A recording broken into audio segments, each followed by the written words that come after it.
Hey, good people out there. It's the old Bucks getting together again. And this is old Buck Dell. And looking for his buddy, old Buck. By default, I would be old Buck Dave. You would be old Buck Back Dave. at you, Hey. buddy. Yeah. Hank was anxious to visit with you today, buddy. Really was. Always anxious, always anxious, always, Yeah, I mean, always ready for some more coffee. Yeah. We're get a doing. chance to empty my mind of my thoughts and issues and that kind of thing. So what have you been up to? How are you doing? What's happening? Well, I just had a funny experience the other day. I think you'd appreciate this. I'm sure I do. You know, will. I have kind of this pet peeve. You know, when you're like in a checkout line or in a line to pick up food or something like that, and the person, you know, the customer being, you know, checking out, feels this need to yap away, all right, to talk to the cashier or anybody within, you know, anybody who wants to listen about this and that. And yeah, you know, I took the kids, da da da, how's it going, da da da. That makes me crazy. I don't know about you. Does that make you crazy? I actually find it troublesome when someone gets up there and decides to do something strange. You know what I mean? Over a small piece Yeah. of merchandise, and then it starts into a Yeah. cash or credit card, or I can't find. Oh, looking for yeah, money. it's like- Oh man, I'm Like, saying, oh, I have to actually pay for this. Let me open my purse and then I can find my wallet in there and maybe I have. Oh, yeah. so That's what's kind the of a first sub. thing- That's kind of a subset of the whole thing. Yeah.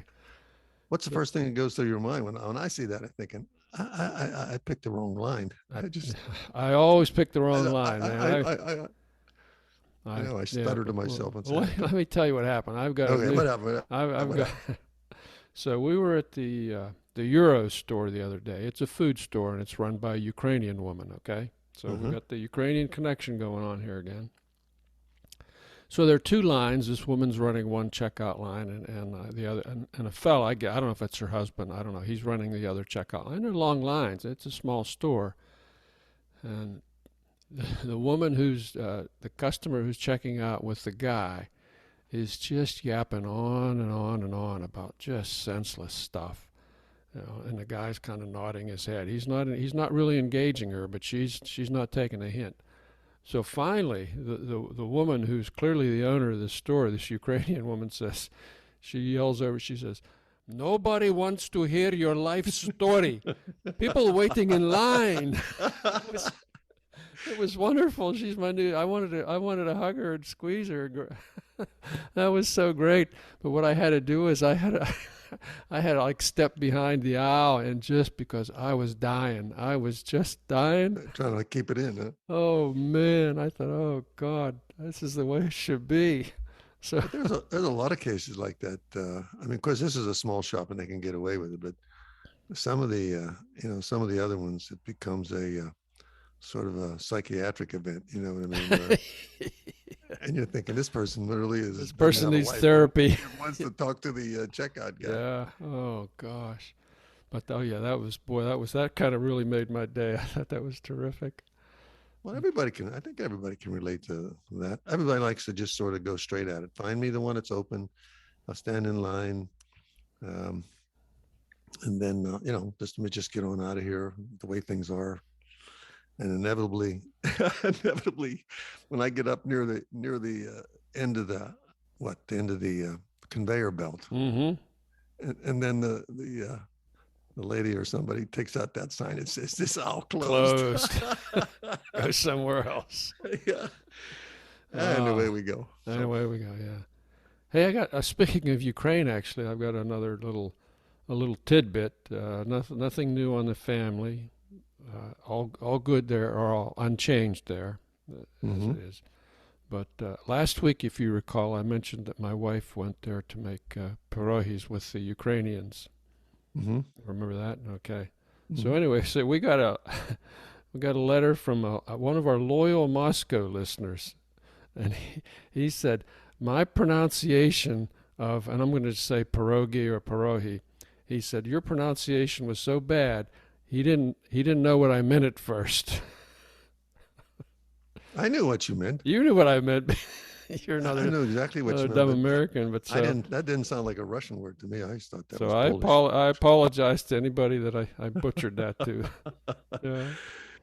So, so you did hear from an actual Russian person. One of our loyal Russian listeners. This Mhm. was the fellow who we talked about a long time ago. Did the trip around the U.S. Hey, I have some good news about him as well. Hmm. He and his wife are looking to emigrate to Lithuania this fall. He's had it. He's had it with Russia. He wants out of there. He wants out of Putinville. She's Lithuanian. Okay, so she's got to into Lithuania, and they've got to go through, obviously jump through a lot of bureaucratic hoops, but they're hoping that by fall they will be relocated in Lithuania. Hey, that's a traumatic Yeah. experience. Yeah, there's more. It's more of the brain drain. You know, he's a bright guy. He's an IT guy. He can work anywhere. And she's a very talented graphic artist. Similarly, she can work from anywhere. So we're wishing them all the best, man. Yes, all the Wish best. you all the best. And we appreciate you hanging in there with the Bucks. The old Bucks have been around the world enough from here and there, and we've seen a lot of circumstances. And like I said, I know that's a traumatic experience to have to leave everything and go someplace else, start again. So yeah. Hey, but enough of me. What about you? What's going on in your world? Oh, actually, before I headed toward the coffee shop and I have a public service announcement. A PSA. Yeah, this is a PSA. Okay. If you are a homeowner or someone that has a tree that you cut down and you had the debris hauled away and you had the stump ground up. Okay, that's pretty diligent. Yeah. Right. And if you this applies to whoever falls into this category, and you happen to have had a water pipe underneath that stump, get also ground up. Ooh, that's not good. So that's less good. I just want to give you a heads up that trying to dig down to that pipe with the wood mulch mixed in with the sand and dirt, it's almost impossible. I mean, you have to use a water hose or a backhoe. There's just no way you can put a shovel through that. I've been working on that for the last hour before I headed down here. Oh man. Just let everybody know, if you're going to grind a stump, make sure there's nothing underneath. Make sure there's nothing underneath. Never going to dig through it. Wow. So the old Bucks put out some interesting information sometime. Yeah. I had another thing I wanted to tell you. Tell me. Talk to me, baby. I was going to say right here across the table from you. Hey, if you notice gas prices and stuff like that, some of the things have gone up. Kind of like, setting records. I was listening to something about why diesel was so expensive, and apparently we had been importing some diesel fuel already refined. Okay. So it was not something we had. It was not something we produced locally 100%. So, of course, that added to the shortages.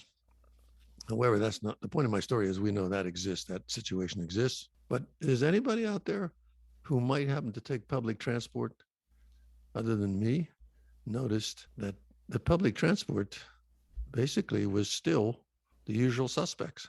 Oh, so the volume has not increased significantly. I thought it would be packed. I thought the buses would be packed with, because the other day I did a 3-bus route combination to attend to my various activities. There was a bus within walking distance of every stop I wanted to make. So I switched 3 times, but I said, absolutely nobody's using it. And the traffic's moving up and down. So I know people are complaining, but I don't think they're really making any effort to change their lifestyle. So, no, I agree with you. And, gas is technically at an all-time high now, gasoline. I'll tell you what, it's still pretty cheap. People just don't. People have become compared to other spoiled. Places. Oh yeah. Well, compared to a lot of things. Come on, it's for $5. So let's say it's $5 a gallon. Let's say, and if you get 20, you can go 20 miles on that at your convenience. At your convenience, yeah. And look at other countries like Europe is typically 1.5 to 2 times our gas price always. No, I agree with you, but I thought surely I said, and of course that I've expounded on this theory to you before that if they can make roller coasters do all the stuff that they do in those cars, why don't they just make those tracks everywhere? You know what I mean? They just put them on your Like the little world's stilts. biggest roller coaster. I like it. Well, I no, like no, no, no. I'm not talking about a fancy, a car thing. You get on it, and it's kind of a tube affair with wheels on it, and I mean they run them all over the place. They take them up in the air. They do all kind of things. But why don't they just use them to go over highways or, make a big loop someplace above? You could stick them in the ground, put a little rail on it, and just We're run talking them. about roller coasters, or I what? mean, What? I'm talking about those You, fancy ones. You see you lost me. those single, they're like one tube with Those a with a with a 3 tube combo, and the wheels sort of hug the outer tubes, and they just twist them all over the place.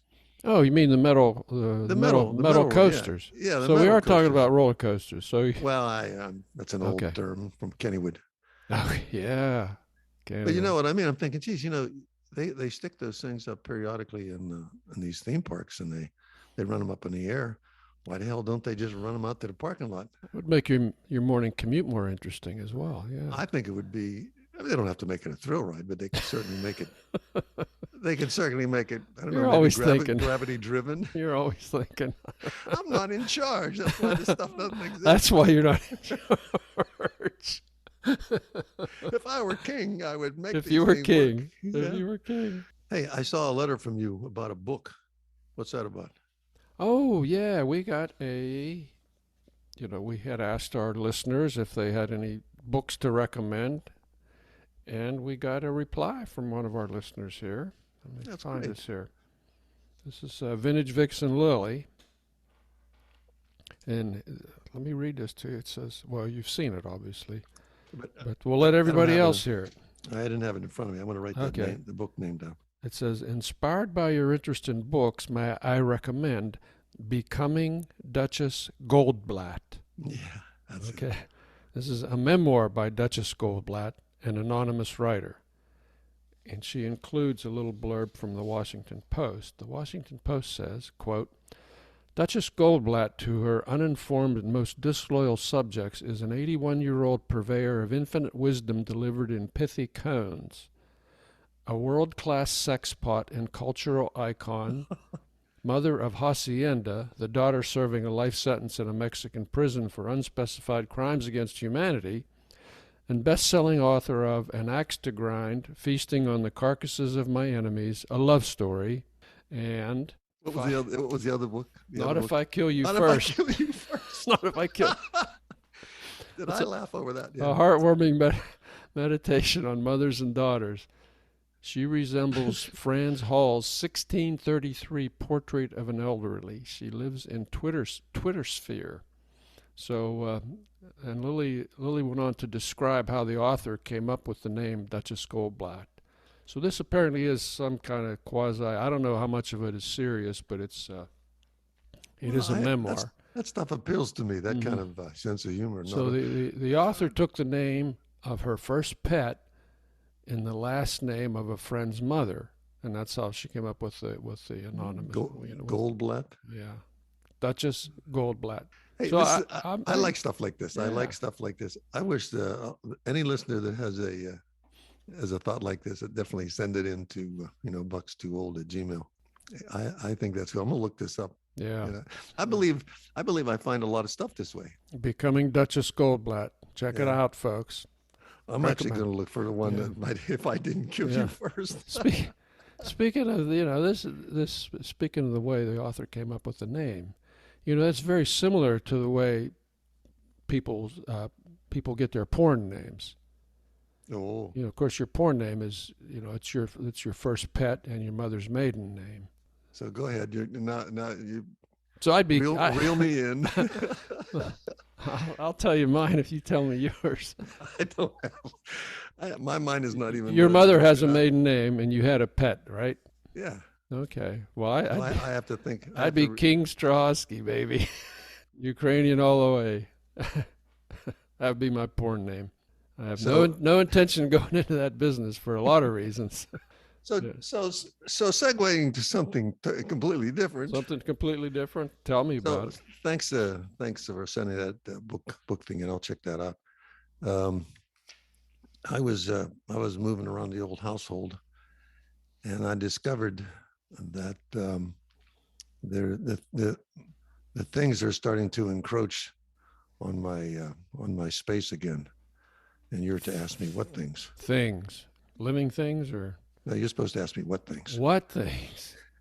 Yeah, those like Tupperware containers that you get from takeout food, and Oh yeah, that your friends give you to take this piece of extra cake home, yeah, and the yeah. ones you come home from work with that someone said, here, take this, try this.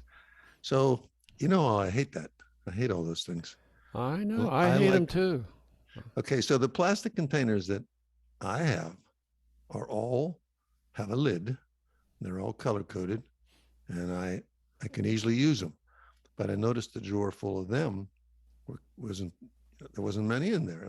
And the secret place where you keep this stuff, I said, So where do you think all of my plastic containers were?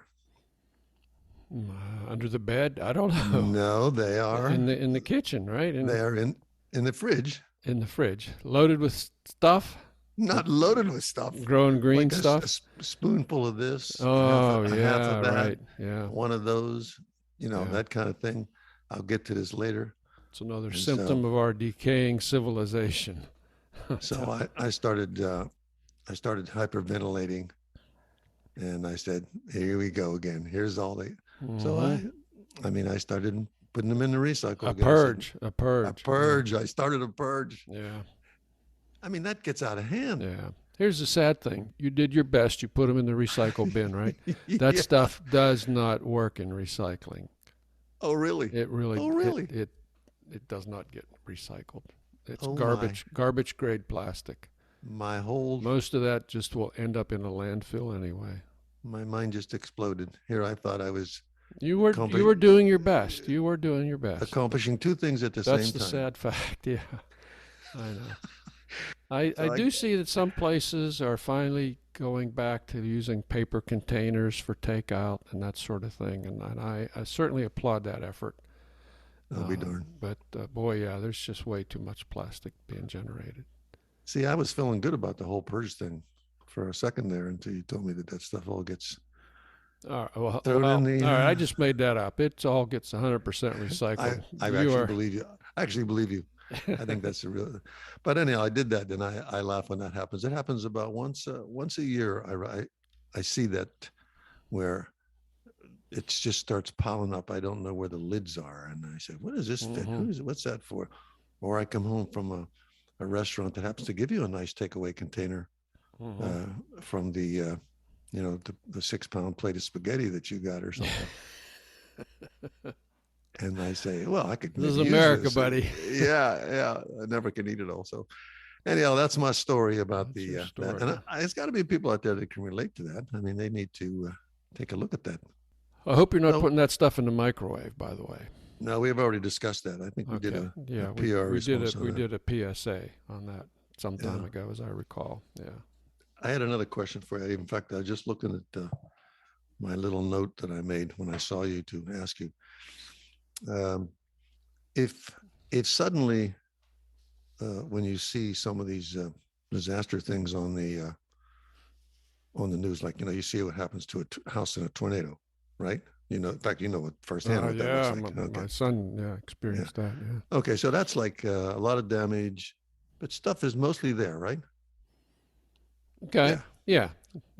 Some of it was still there. A flood is the same kind of a situation, mostly ruined, but still there. So you can dig through. You can dig through and find an old wishy-washy picture, if it hasn't deteriorated completely. But okay. So the other day I'm working on some stuff, and I had to register for a new product, and I go and find my secret book of where I write down what the password is and username for this new product. Oh, the password book. Yeah. Yeah. It's like the password book. And so I'm thinking, what would happen if this, everything turned to ashes and that was gone? Because that's the You have to have the username and password for Your your life would vacuum be cleaner, over. right? I'm telling you, it would be over. You would be And then what if frozen, you, yeah. frozen in space and time. Jeez. Yeah, I never thought about that. Yeah. And what if you and your passport book were turned into ashes in the same sequence? Well, then And it's like, you wouldn't be worrying about the book so much at no, that but think point. of think of the Right. people that follow behind you. Like you got your warranty on your, on your vacuum cleaner, and you think, boy, Extended warranty on the yeah, car. yeah, all this stuff is there. And then they say, but it's my car, it belonged to him, and well, it's his password. And what's your? So I really, I'm thinking people must, if they don't write it down, I don't know how anybody can remember all those things. I mean, you try to be creative with things. And I stopped using the 26-word password code. Well, I just use the password manager on my laptop. Well, that's a good Plus, I idea. use the And what's the password to get into that? Oh, yeah, that's a problem. That's a problem.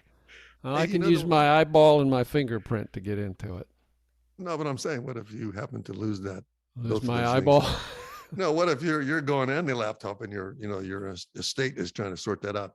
One that scares me the most too is the final request. Your what's that they call that? The will? Your will? No, it's not the will. It's my it's the form you go to the doctors and they can look up to see if you should pull a plug or not. What is the name of that? Oh, jeez. Oh, yeah. You know what I mean. Yeah. Yeah. Okay, so I've kind of signed up for that on an electronic basis, and the password book, of course, is the name and username and everything. So if I'm incapacitated, theoretically, my wife could go ahead and pull the plug based on my criteria, right? Yeah, this is a cheerful discussion, but go ahead. No, but it's the same. It's the same thing. I mean, that's a serious issue of Yeah, what happens yeah. if you lose the password book. Yeah. Yeah. Where does she get that information, and how do you prove that? And then I was thinking about that one. In fact, this one gave me, I said, what if I'm the one that wants to bring this up? I'm sick, full of tubes and everything. I'm barely able to talk. And I'm saying, get my phone quickly. I need to. And bring me the password book. I got to write down, remember what I requested, you know what I did request? They said, do you have any preferences? I said, I want a nice lounge chair in a sunny area. Big cigar. And a big cigar. I said, that's how did I know that? Yes, exactly. I said, nice cool area, lounge chair, big cigar, sunshine. Give me a big cigar. Well, kidding aside, that they say you're supposed to make several copies of those and like give them to trusted people, family members or whomever, and have them on file with your doctor and that sort of thing. So that's another kind of a mini PSA here. We are supposed to do that kind of stuff. We are. You're saying you don't. I'm saying I only have a limited mental capacity. And you're using it on designing roller coasters to go over the highways. Right. I think about what I like to think clear about. Now. It's all clear now.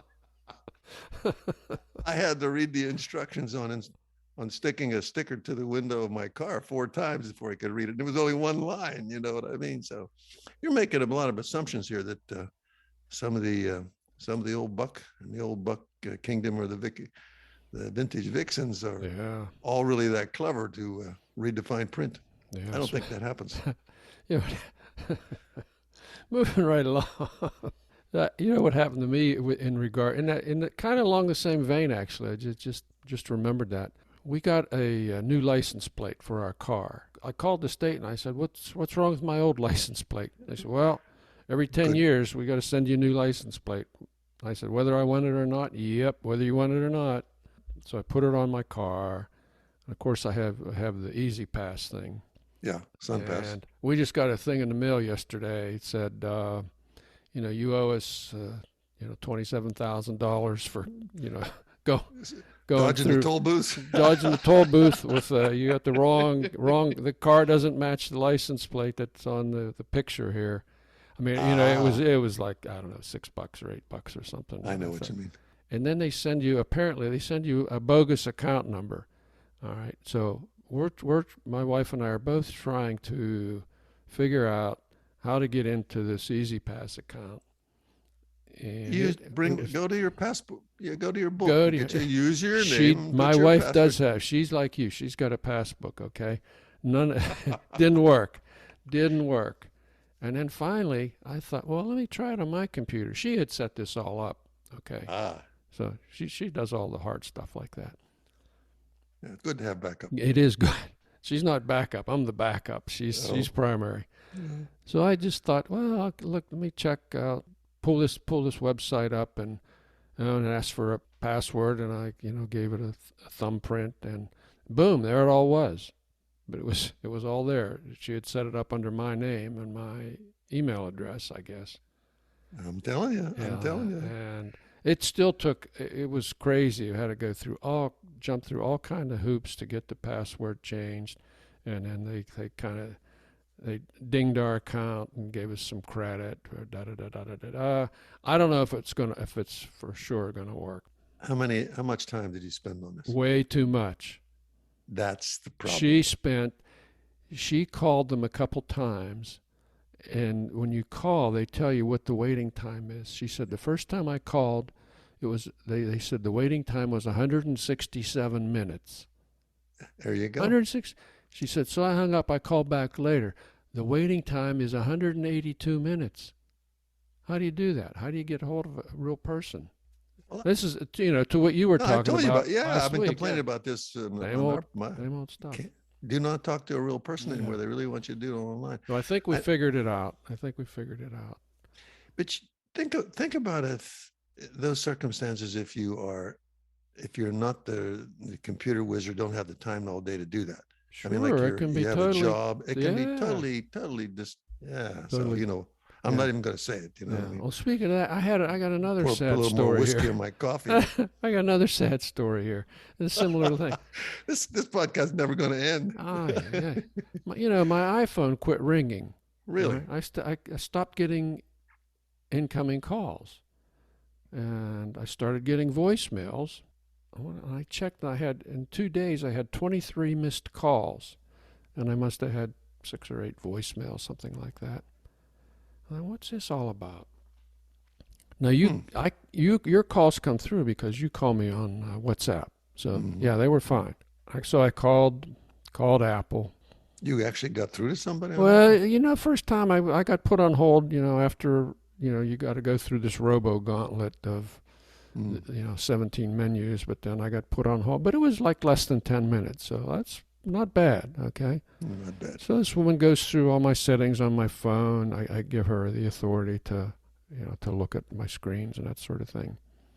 She makes a couple changes here and there, toggles a couple switches here and there, and then she says, okay, now I'm going to hang up and I'm going to call you, and we'll see if it rings. And before I could and I said, wait, you're going to hang up and you're going to call me? Yeah. Click. Like, wait a minute. There's a hole in this whole theory here. It's like, okay, what if you do that and it doesn't work? I'll never get back to you. All right. So I'm looking at my phone. I'm waiting.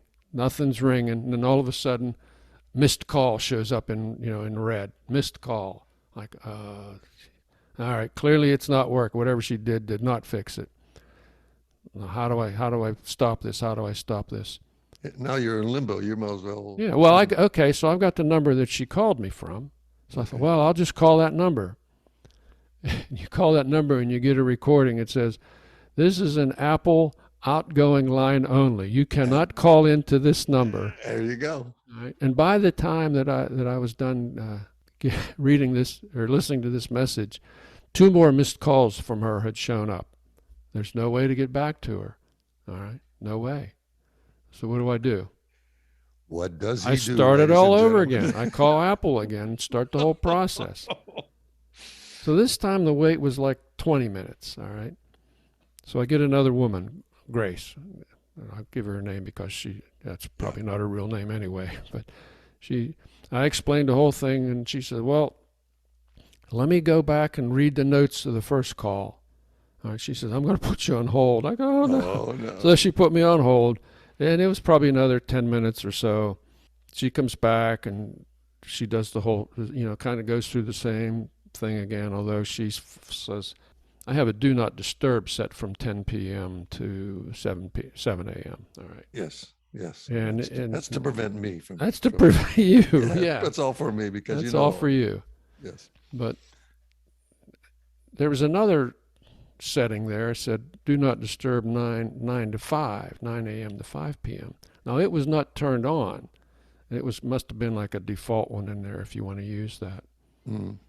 And she said, well, I said, well, it's off. She said, yeah, it's off. But she said, I'm just going to delete that whole thing. I'm going to delete the automation. Like she showed me what to do, blah, blah. So it goes away. And she says, okay, now I'm going to hang up and call you. And I said, wait. What happens if it still doesn't work? I said, we've been through this with Apple once here. And she said, This is funny. I said, I said, I can't call you back at the number you use because that's outgoing only. She says, yep. And I said, well, give me a number that I can use in case this doesn't work. Well, she gives me like the Apple number, okay? I said, well, then we're going to start this process all over again. I said, isn't there a solution? She said, that's all you can do. And then I said, wait a minute, how about if I give you my wife's phone number, and if this doesn't work, you can call my wife. There you go. And she says, oh, that's a great idea. Like, I said, well, I'll tell you what, you can submit that to Apple, and you can get call the spouse when you run into this you can problem. you can get a cherry pie or something for being congratulated for coming up with that great idea. Anyway, it worked. To make it worked. Yeah, whatever she did fixed it. Unbelievable. So, yeah. And that always reminds me. I wish that there was a little store, where you could say, bring it to us, and we'll do this for you. In other words, we'll help you set it up. We'll sit here with you. We'll hold your hand. We'll give you some kind of a number, and you just pay the guy $20, and he sits there and walks you through it. So like if you were doing your Apple thing, you're sitting in his shop and you say, okay, now you call him. So give him my number. I'm right here with you. And all the little old ladies out there that have trouble with this stuff. Yep. So anyway, maybe somebody will do it. That's my story, and I'm sticking with it. Oh man, what a day! What a day. So, whoa, what's going on there? Hey folks, Dell just dumped his iced coffee on himself, so he's kind of a mess now. We're going to have to bail out here a little sooner than expected, but we'll leave you with some Poison Tree by Moby. Hope you enjoy it. Talk to you next time, folks. Bye-bye.